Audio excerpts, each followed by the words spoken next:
Hello, and welcome to episode 3 of Under the Pallet Wrap, the supply chain podcast where we discuss interesting and important trends, risks, challenges from the world of industry, I guess. I'm Dan Culverhouse. This is Keith Dupres. In this, we don't set an agenda, we don't follow a script. We simply debate one question and see where the conversation goes. So today's question is there a career future in supply chain? So, Keith, is there? I think the first question is what makes us ask that question? We have quite a lot everywhere. We're both on LinkedIn. We see it absolutely strewn across our feeds all the time about how AI, for example, and automation is going to change the world we live in. How do you think it's going to affect our particular industry? Have you seen a lot of it encroach on what you're doing? Have you used it to your benefit? Yeah. What's your opinion so far? The machines are coming, right? It's hard to go onto any kind of media and not read an article about jobs disappearing and the future is all automated and AI driven. And it's all over supply chain for sure. And I think it is a genuine fear of people, and I don't think it's without without some substantiation. I think that there are challenges. There will be changes. I think AI is. I use it every day. I don't know about you. I think there's barely a day goes by where I don't utilize it in some form or another. And I think when you look out across the wider industry, I think it is a huge part of our lives now, and will continue to grow and accelerate. I guess the question really is does it replace us? I mean, I think that's the doom gloomers, those who watched Terminator back in the 90s. Will definitely remember Cyberdyne Systems and how it's going to take over everything. I have a personal belief that the reality is maybe not quite so bad. Will it have an impact? Yeah, of course it will. The personal computer had a huge impact. The internet had a huge impact. The calculator had a huge impact. The printing machine had a huge impact. But you know what? The world didn't end. It just adapted. So I think that there is a genuine fear, and I think things are going to change. But I don't know that I see that. And I think, yeah, let me just say this. I think that the jobs that we do, the roles that we play as in supply chain, are not simply a series of logical decisions. So you can put all the data you like around this, but I just don't think that the reality of making all of this work is just a case of having the data and making logical decisions. Wouldn't you agree? I mean, it's not that simple, is it? Yeah, well, I think both of us are probably old enough to remember how the internet changed changed our world. And at first, it changed it unrecognizably, but in what way? Um, I think around that time, I was very much involved in on the ground, on the shop floor when the internet became part of our life. And I was at least 26 before I got a mobile phone. So if I look back at my life, of course, it changed everything. But I don't think it changed the nature of my role particularly. It might have made certain things easier to access. Do you know what it is? I can't actually remember. We would have had to have got books and gone to the library to access information. And the internet obviously made that a lot easier, but it didn't diminish the need for consultants. I think sometimes it levels the playing field, and it means that information is more accessible to a wider group of people. Yeah. But it doesn't necessarily replace the need for the work to decipher that information and make it useful. We all hear about the people being replaced, thousands of people being replaced by agents. But I think, as you said, the key for me is truly understanding of value added need and a result for using automation. It's the same as building automation in the warehouse. If there's no need, if you haven't determined a base level requirement, I think you struggle to actually see the results of implementation. And yes, like you, I use it all the time. How do I use it? Research, checking ideas, strengthening, sharpening my abilities, not reducing my abilities. It doesn't make me feel less valuable. It actually makes me feel more valuable.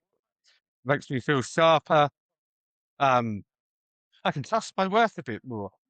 Of course, if you trust AI to know everything, it's a pattern recognition tool. Ultimately, if you expect it to know more than you, if we don't know more about the subject in the tool itself, then you're gonna hide into nothing. And if you're of the opinion as a founder or warehouse owner who believes that the agent knows more than the person, then yes, that you may choose to replace people, and you may find out that you've got a louder problem or a bigger problem than you had before.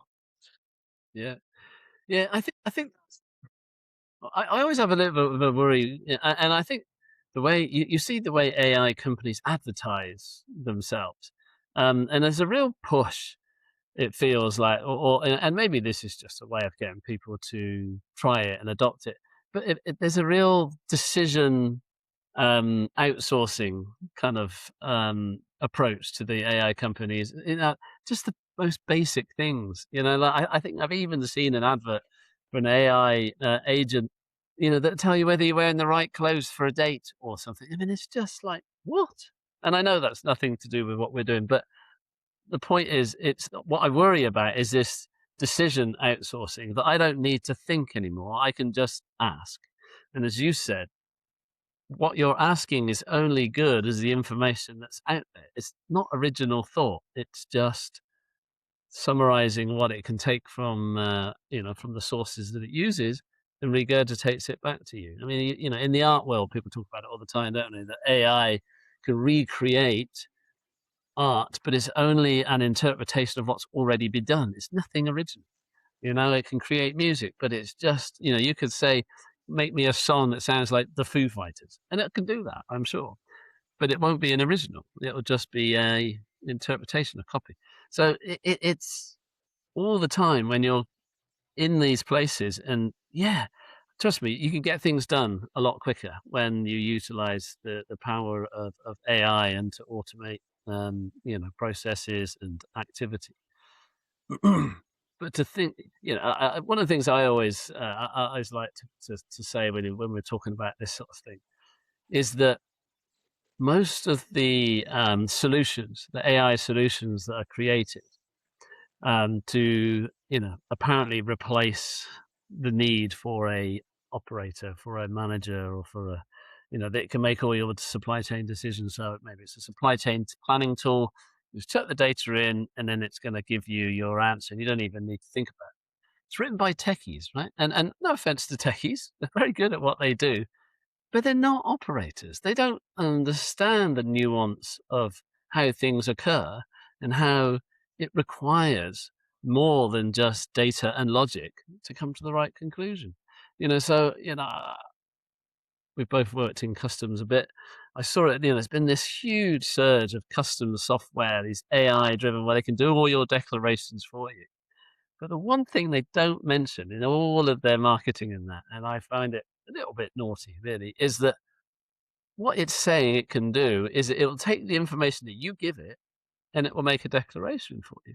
It's not saying that it will actually make sure that that information is correct and that the interpretation of the HTS code and et cetera, are the right ones, but it will take the information that you give it and do a legal declaration.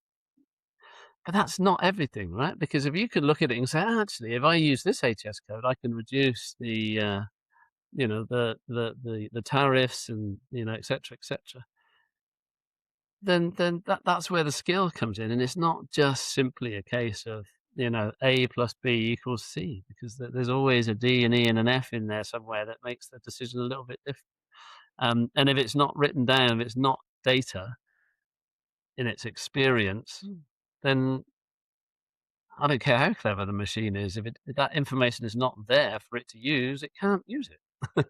So it's not Yeah. it can't give the same answer as you or I, so it can't replace us. Yeah, it can aid a decision, but you're always going to need to justify the decision. You're always going to need to explain the decision, especially when it comes to classification. You're going Yeah, to need to explain the logic.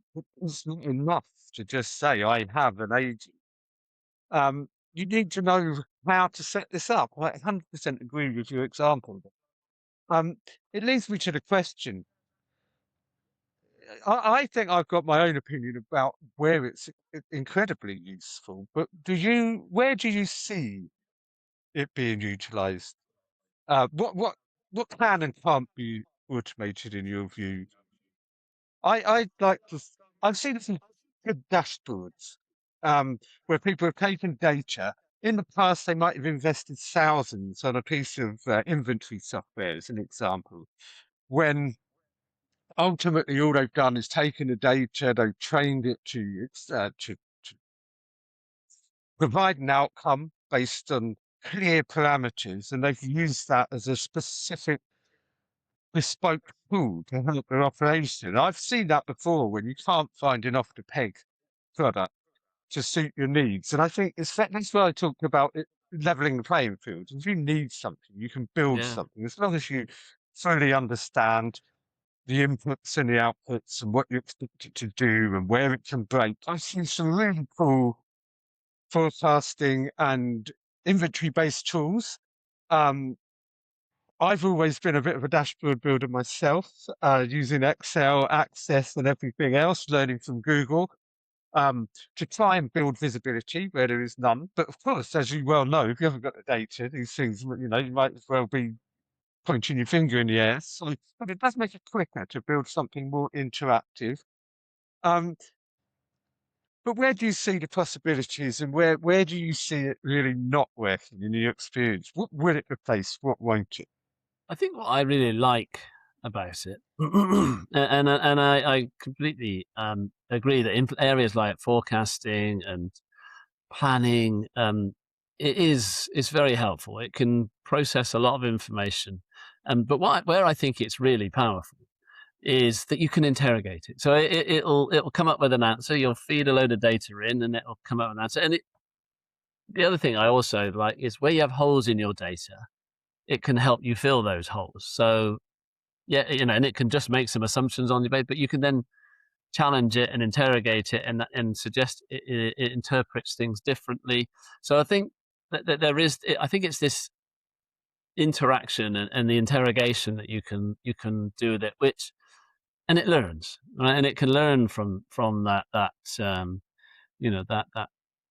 interrogation or that questioning, which I think is very powerful, because I think we've been able to process large amounts of data for a long time, but the skill to be able to play with it and change it is always there, but it was much harder and it took a long time and you had to replay the whole kind of processing. Whereas now that you can just go, yeah, yeah, I like that, but I don't like this bit. Can you take a look at that? Or, and you literally can have conversations with it in that sense. And I think that's the power. I think it's the interaction between yourself and the AI that is the big step forward. Um, yeah, I find that very, very, very helpful. Um, it's still not going to be able to make those decisions, because until you tell it what you're thinking, it can't. It's not necessarily in the data. So I think that's really powerful. But it's a collaboration, and I think that's my point on this.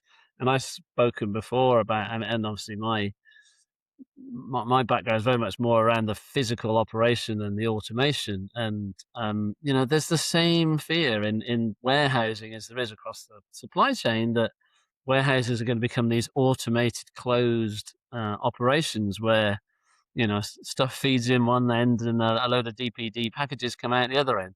But the reality is just not that.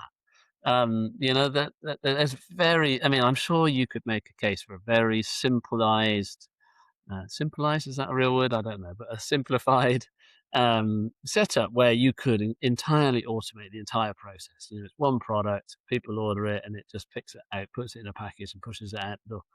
It's always possible, but the reality is that companies don't run like that, and everything is a lot more nuanced and complex. And I see the best automated operations are collaborations between robotics and people.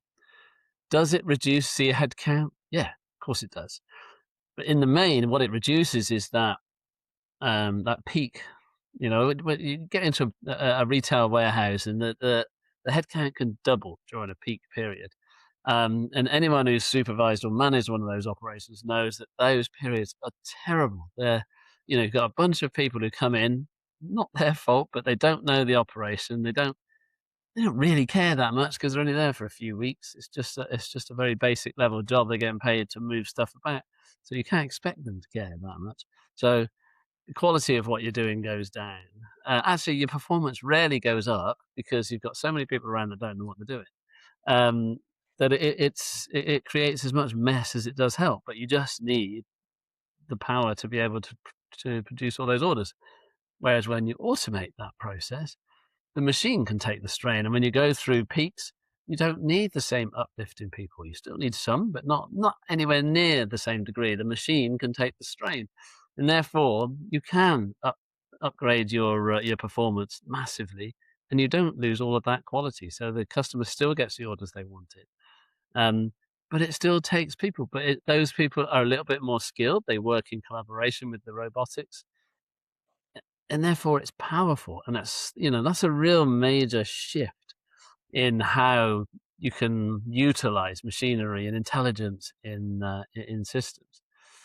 But it's a collaboration, and I think that's where the power is. Um, but to think that you could remove a supply chain manager, let's just say he's in charge of planning and forecasting, with an agent, and it could truly answer all of the queries.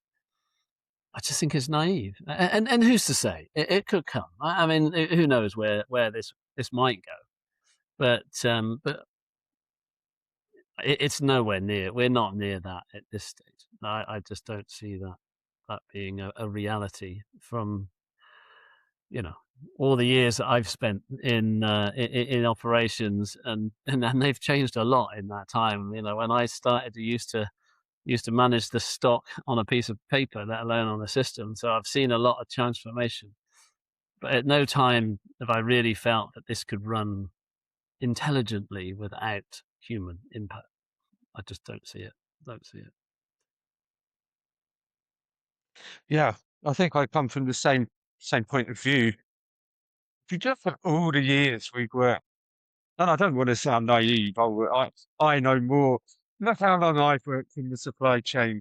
Um, I could know everything there is to possibly know, but we've seen so many changes coming in the way warehousing is done. Um, and to me, it just extends capacity and capability if done in the right way. Um, reducing mistakes, adding consistency, making things more stable, more predictable. And I think it will only go on to do more of that. And I'd like to hope it can help us future plan a lot more. Forecasting has always been one of the absolute bugbears of retail. But it's not so much the forecasting itself, it's the predictions and the predictability of how actions are going to affect the outcome. And I think it'll be a wonderful companion in that respect. And I've seen some great developments. And this is what excites me. And if I look back at all the things over the years that I've just hated doing, they've been menial tasks. They've been that it wasted my time, and I'd rather be creative. And I think that's where technology is built to improve what we're doing. I was thinking to get to that middle ground. Are there any jobs do you think that are particularly at risk? We've said the supply chain manager is almost even more integral now. Um, Analysts. I hear a lot about analysts being a bit consultants and analysts being a bit under risk. Um, I think it'll strengthen a lot of that. Maybe you have to differentiate yourself. Sorry, differentiate yourself. I think I think you could make a case for a lot of roles to to be under risk, but I think it's more that they'll have an impact. They'll be impacted by it, and they'll need to adapt. Where I actually see a lot of challenge is in the base level roles. Data entry. There's a lot of people that kind of uh, that the kind of the roles you take when you first start, right? The really boring data entry or you know basic picking jobs, and I think that's where there's going to get hit the most. Mm. I think that there is and then you can go up the chain in the sort of junior kind of lead. It's the specialist roles more than the leadership roles.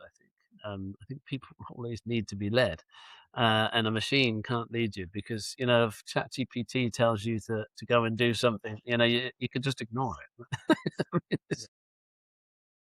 You do see that. And I guess what that with if the a lot of the really early low level roles become defunct and not required. The question that runs through my head quite often, and I was talking to someone recently who said the same thing. It's like, how do you get to the middle management point? Because we all got to the middle management point by going through a lot of these really crappy, boring entry level jobs, which can relatively easily replaced by AI, but what you learn from doing those jobs is invaluable in your later career, right? What I learned when I worked on the shop floor drives everything I do today still.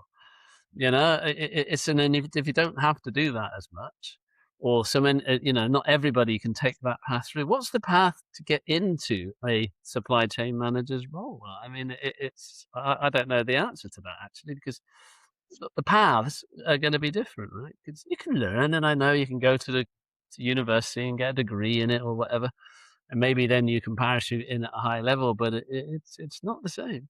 It's not the same as having experienced those roles on the way through. So yeah, I think that's one of the questions I have in my head is how do you get from leaving school to becoming a manager of something or a leader of a skilled area like a supply chain function if you don't do the jobs in the middle, in the early part, because they're now all done automatic.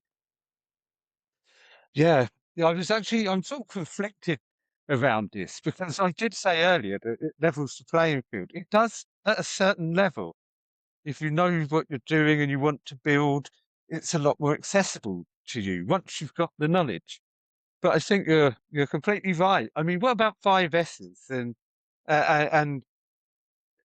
knowing how practical someone is just through being given an issue to deal with and coming up with a process. You see how they pack, you see how they approach their day.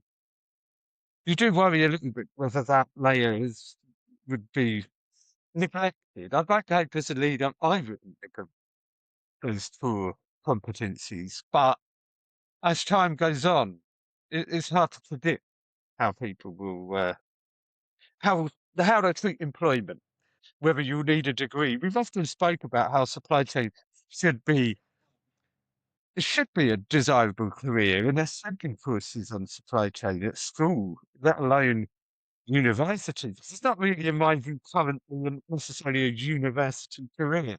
It might become one, and I think that might be a bit misguided if it becomes more about capacity to deal with a tool rather than the practical application on the shop floor. I'd like to hope it doesn't. You always need someone to pick and pack. I just hope people's voices don't get lost in the excitement. Yeah, and it's the skill though of but when you get to that kind of management, that leadership level of making decisions as to how a supply chain should function or how to make the right decisions in certain scenarios. There's so much that you can learn by educating and going to university and all that. But certainly in my experience, the best people in those roles are the ones that have actually experienced it. They've done it the wrong way. They've done it the hard way. They've done things and they've learned and they've seen the developments, as they've built up their career. And if you're kind of coming in at the side now, midway through that process, and you've not experienced all that stuff on the way up, yeah, I just question that how good your decision, it's that situational um, leadership. It's that situational reflection of when you see all these things coming together. You know, there's all sorts of data points that will give you some guidance, but there's a nuance that is just experience and yeah, just understanding the unwritten parts of it. Which and it's hard because it's very difficult to be specific about it. But I think that's the very nature of it is why it's not a simple case of writing a logical set of instructions and following them. It's the nuances that aren't written that are that situational. That makes it that much harder. And if you've not experienced that at all, and you just come straight out of education into a place where you have that decision making expectation, I see that as really hard. Certainly, as I say, in my experience, the people I've employed, the most successful ones are the ones that done it, not the ones who've read about it. It's that's the reality in my mind. So if you were to design an apprenticeship for the future in supply chain, or even a course, what sort of things would you think you would need to include? My mind goes back to when I was a printing apprentice, and it was all practical. It was all vocational, all on the job. This is how you use the printing press. Um, it was quite specific, but most of it was your hands, using your hands, and everything that came around it. It was definitely on the shop floor. If you were designing an apprenticeship for nowadays, where do you think the balance is in teaching people how to use their judgment as well as how to use their practical applications? So what ideas do you have around that? I think it comes down to there needs to be some emphasis on understanding the mechanics. So, and what I mean is that it's very easy to just throw a load of data at a system, and it comes back with all sorts of incredible insights. But if you've got no indication about how the mechanics of those insights have been built, you don't. I think all you can do is listen to what it tells you. You can't then interrogate it further. And you can't. So I think that there needs to be, regardless of whether you have to do it or not. And here's I guess a very different scenario, but it's a similar thing in my mind. It's like learning to drive. 90% of cars that are bought these days are automatics, right? So why bother learning to drive a manual car? Well, by learning to drive a manual car, you start to understand how gearing works and how that gearing can, influence the way that the car behaves and that. So I don't drive a manual car, but I learned in a manual car. And I think it helps you have a deeper understanding about what you're driving and how it influences the outcome, i.e., where you get and how quickly you get to it. And I think that's the same in something like supply chain and logistics, is that if you can't understand how, and I don't mean the intricate details of every calculation, but of what are the influences that change an outcome. If you don't understand much about those influences, then all you can do is take what it tells you at face value because you have no experience to challenge it. So I think you need to understand the mechanics, despite the fact that all those automations are there. There needs to be a way for you to be able to do some of those tasks, you know? sit there with that data and try and forecast the next 6 months' demand. Understand what data points it uses to come up with its answer, because then when you see the outcome, you can interrogate it, you can challenge it, you can look at it in a different manner, you can bring in influences that maybe the data doesn't show. But for you to be able to do that, you and I do it because we did those jobs. Before they were that automation was available. And I think to some degree, people need to be, that a apprenticeship needs to be able to go into what is now automated, to experience it, or to at least learn how that calculation's made, or how you end up in that position, and what are the outcome. And also, what happens if I make this decision? What happens if I make that decision? Now, the great thing is, of course, with AI, and that is that you could have a whole bunch of scenarios playing, and you could say, okay, well, my decision would be to do this, and it could play out that scenario, and you could see what would happen. In the main, well, certainly, you could get some power. So I think it's about, understanding the mechanics, having some experience of doing it without the automation, and then being able to play out those scenarios to see how they respond, because ultimately we decide what we want to do because of the experiences that we've had over the last 30 years.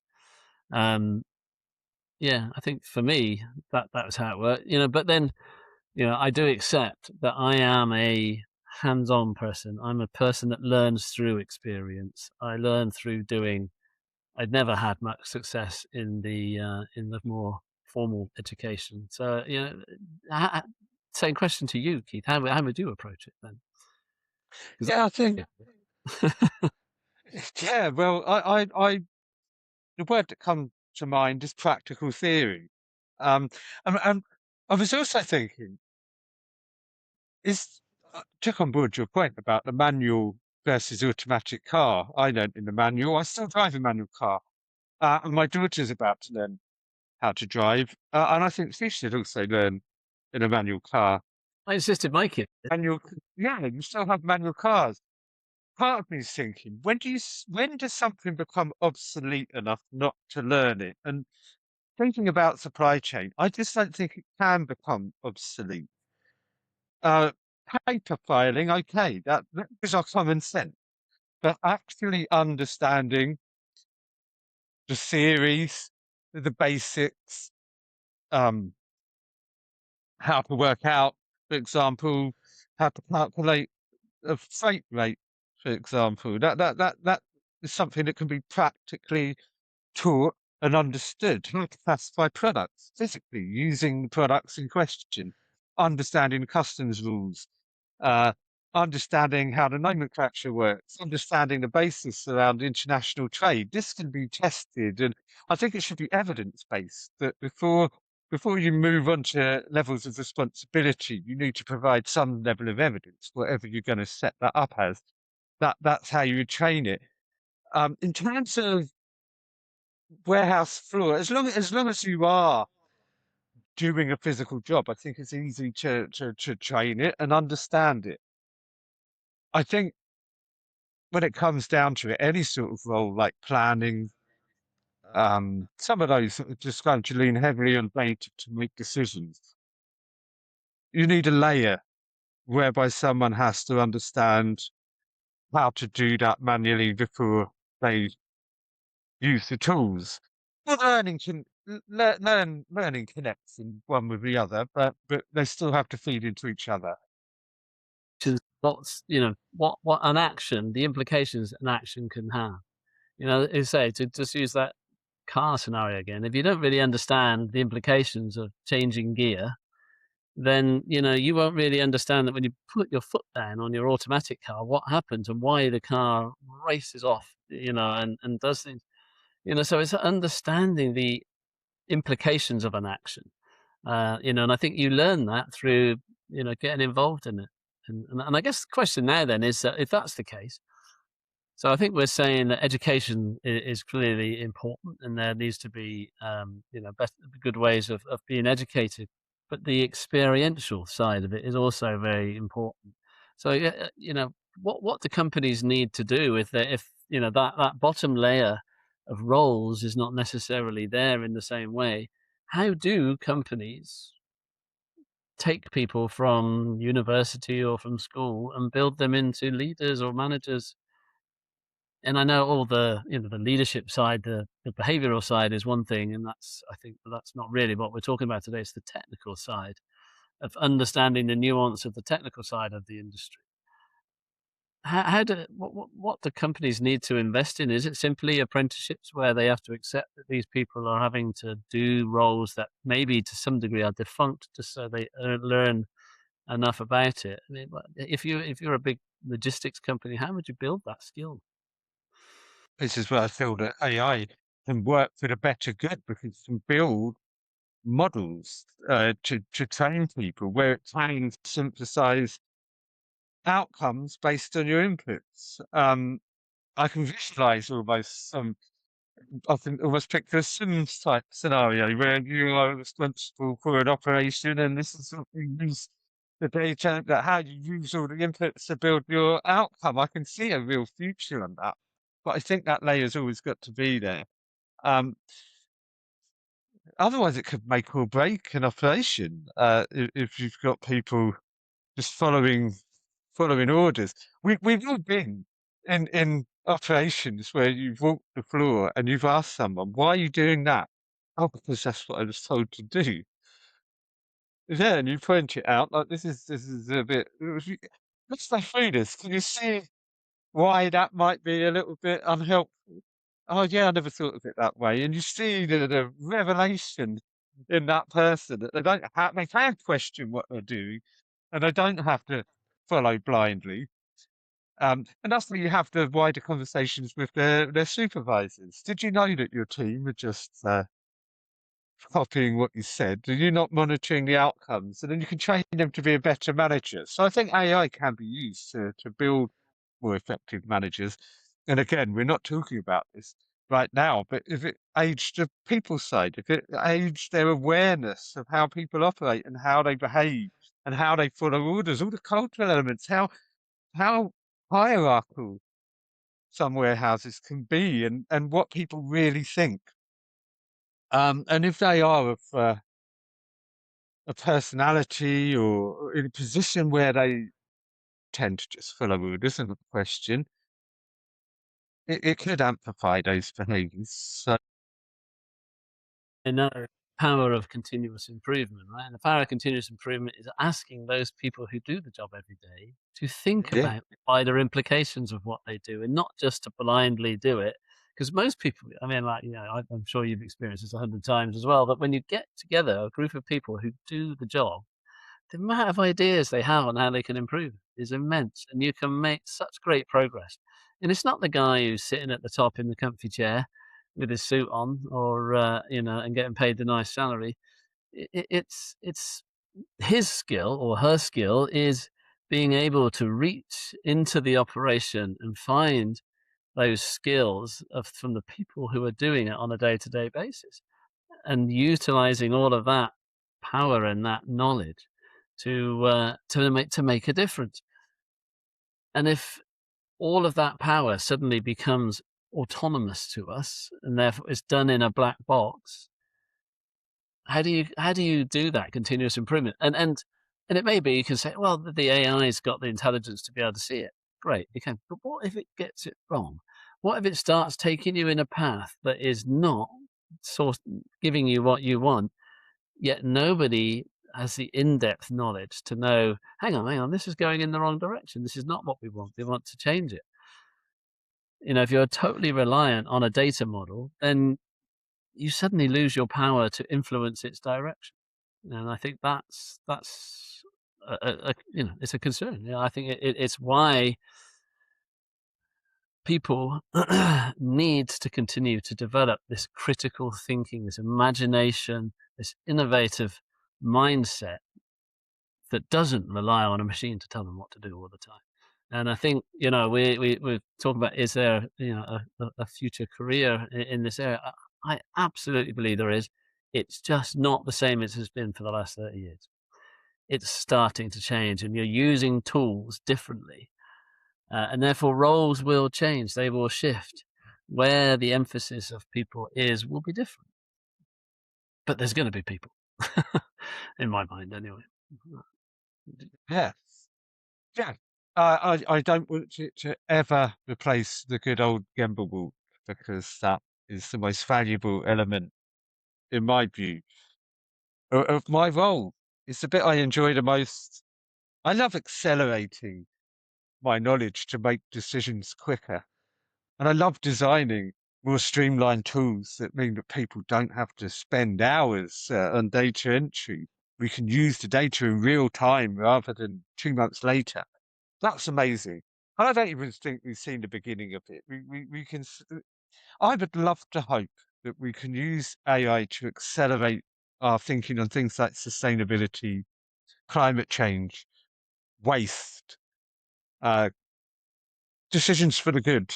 And I think for that reason, it shouldn't be feared. With the right governance, with the right layers, with the right leadership, with solutions in mind, not temporary solutions, but more long-term efficiency. I think it's one of the best tools I've ever seen. But I've also seen a lot of noise, a lot of it will get rich quick schemes, shall we say? Yeah. I like the fact that it can liberate. But like all platforms, all technology, if you go in blindly, if you go in thinking it's the solution to everything, you're likely to be disappointed, especially at this stage. Yeah. I think there's quite often with innovations unintended consequences of those innovations. I think innovations come in and they transform our lives, and they were intended for a certain purpose, but there's always unintended consequences of change. Social media is a really obvious one, but it connected everybody, but actually the unintended consequences actually has separated people, and people don't interact in the same way anymore, and it's made people lonely. That was never the intention of whoever started, Mark Zuckerberg when he first started Facebook. I'm sure that wasn't his idea when he started it, but it built a power of its own, and there are massive unintended consequences of it, and the same will apply here. I think, and it's through all of those experiences in the past, we need to take these new innovations with with the right mindset of how do I use it? How do I collaborate with it? Not how do I replace things with it? You know, that Yeah, because that's just inevitably that will fail, and it will fall, and it will cause problems. Whereas if you look at how do I enhance my performance through this, I think the future's bright. how do I add value? Use that to add even more. Yeah. Yeah, yeah. How can I continue to add value to the business, the operation, to myself and to my team? So on that note, would you say you're a tech optimist? Do you fear AI? A general fan? What's our position? I think we've got a similar one. I am a tech optimist. I think that the tools and the innovations are amazing. I never cease to be amazed, and I'm sure as I get older that will only increase because I've become less and less in touch with them. But I think as long as take the right mindset, as anyone who invents something, it will always be like, oh, it's going to change the world, it's going to replace all of this. The reality is that's rarely true, and it's an opportunity to enhance, not to replace. And as long as we take that view on things, then keep bringing it, keep making AI more powerful and more helpful, because it will just mean that we can do more. And when some of the things that would have taken years to try to contemplate or model, we can do instantaneously, and that can only be helpful as long as we are approaching it in the manner of here's how it can help, but what are the potential ways it could go that aren't helpful, and how do we protect against that? I think that's, we should have learned enough over the last 50 years of innovation that all of these things come with an intended and an unintended consequence. And we need to be mindful of the unintended to ensure that we keep it in a positive path and we learn from it. And I also have a confidence and an optimism that humans are hugely adaptable. And with every one of these changes, certain roles will disappear, but new roles come. There's a whole new world of things that we can't even thought of yet that will become really, really important tasks and jobs and, however, careers. So yeah, I feel positive that the future career in supply chain is not what it was and when you and I started out, but it's still as exciting and fulfilling. I mean, knowing that you're able to make something work the way that it does is great. That's why I do it, and seeing how you can develop others to be able to do that is great. And I don't think that changes. That fundamental remains the same. So do we? Indeed. I do. If used to enhance, that's what I would want to use it for, to enhance.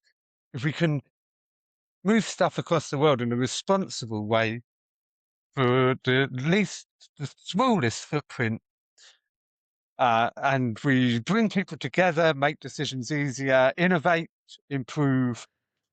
Yes, I'm 100% on board and excited, and that's the element I'm certainly attracted to. Like all new innovations, it needs a level of responsibility. Can we trust everybody uh, running the show to have that level of responsibility, or to leave it to all and sundry to determine what is useful? I don't know. We don't yet know, but I don't think it's cause to fear. I think it's cause to be aware, responsible, and interested.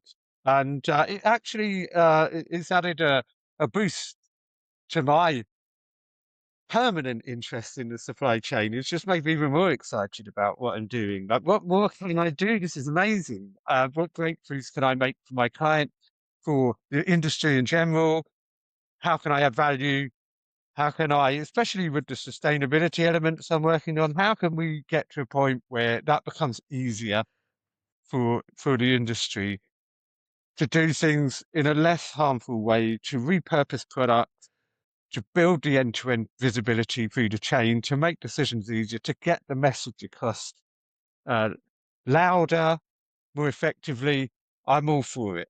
I don't know what's going to happen in the future, but I think there's a good future. And if my daughter was to say, I want a career in supply chain, more so than ever, I would encourage her to do so. Yep. Yep. The future. I just firmly believe the future is bright. I think we all have a responsibility to ensure that it's directed, and we continue to take responsibility.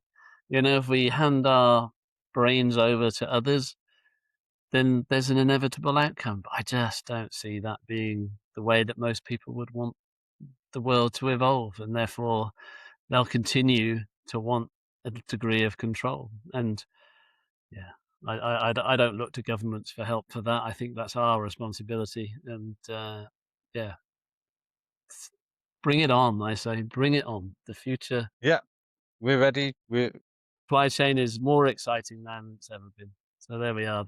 Do we think there's a future? Absolutely, and it's better than ever. 100%, no doubt.